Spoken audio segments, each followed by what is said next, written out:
Good morning. അപ്പോൾ എന്തൊക്കെയുണ്ട് വിശേഷങ്ങൾ? കഴിഞ്ഞ ദിവസത്തെ വീഡിയോയിൽ ഞാൻ പറഞ്ഞിട്ടുണ്ടായിരുന്നു ഈ റോസൊക്കെ പൂക്കാൻ വേണ്ടിയിട്ട് ഞാൻ DAP ഇട്ട് കൊടുക്കാറുണ്ടെന്ന്. മിക്കവരും VIP എന്നൊക്കെയാണ് കേട്ടത്. ഇത് DAP ആണ് കേട്ടോ. ഞാനിത് യൂസ് ചെയ്യാൻ തുടങ്ങിയിട്ട് കുറച്ച് മാസങ്ങളായിട്ടുള്ളൂ. വർഷങ്ങളായിട്ടുള്ള എക്സ്പീരിയൻസ് ഒന്നും എനിക്ക് ഇല്ലെങ്കിലും ഇത് യൂസ് ചെയ്തപ്പോൾ കിട്ടിയ ഒരു റിസൾട്ട് അടിപൊളി ആയതുകൊണ്ട് തന്നെ ചുരുങ്ങിയ സമയത്തിനുള്ളിൽ ഇതിൻ്റെ പെർഫോമൻസ് എനിക്ക് അങ്ങോട്ട് ഇഷ്ടപ്പെട്ടു കേട്ടോ.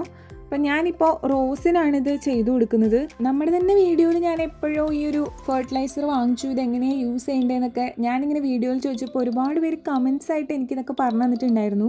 പിന്നെ പതുക്കെ ഞാൻ ഓരോ വീഡിയോസൊക്കെ കണ്ട് ഇതിനെക്കുറിച്ച് കൂടുതൽ ഇങ്ങനെ മനസ്സിലാക്കിയതാണ്. ഇതൊരു കെമിക്കൽ ഫെർട്ടിലൈസറാണ് കേട്ടോ. നമ്മുടെ നൈട്രജൻ്റെയും ഫോസ്ഫറസിൻ്റെയും മിക്സ് ആയിട്ട് വരുന്ന ഒരു ഫെർട്ടിലൈസറാണ്. അപ്പോൾ ഫ്ലവറിങ്ങിന് ഏറ്റവും കൂടുതൽ ഹെൽപ്പ് ചെയ്യുന്ന ഫോസ്ഫറസ് കണ്ടൻറ്റ് ഇതിനകത്ത് കൂടുതലാണ് കേട്ടോ.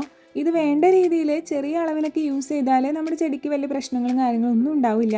ഒരു പോട്ടിലോട്ട് ഇതിടാൻ നേരം വളരെ കുറച്ച് ക്വാണ്ടിറ്റി മാത്രം മതി കേട്ടോ. പിന്നെ സൈഡിലായിട്ടാണ് ഇട്ട് കൊടുക്കുന്നത്. ഒരിക്കലും റൂട്ടിനോട് ചേർന്ന് ഇത് ഇട്ട് കൊടുക്കാതിരിക്കുക. ഇത് കഴിഞ്ഞ ഉടനെ തന്നെ നമ്മുടെ പ്ലാന്റ്സ് നല്ലപോലെ വാട്ടറിങ് ചെയ്ത് കൊടുക്കണം. അത്യാവശ്യം ഹെൽത്തി ആയിട്ടും മെച്യൂർ ആയിട്ടുള്ള പ്ലാന്റ്സിന് ഇത് യൂസ് ചെയ്യുക. ഇമ്മെച്യൂർ ആയിട്ടുള്ള പ്ലാന്റ്സിന് യൂസ് ചെയ്താൽ അതെന്തായാലും ഫ്ലവർ ചെയ്യാൻ പോകുന്നില്ല, പകരം കരിഞ്ഞായിരിക്കും പോവുക. അപ്പോൾ ഇത്രയൊക്കെ തന്നെയാണ് DAP. അപ്പോൾ എല്ലാവർക്കും ഹാവ് എ നൈസ് ഡേ.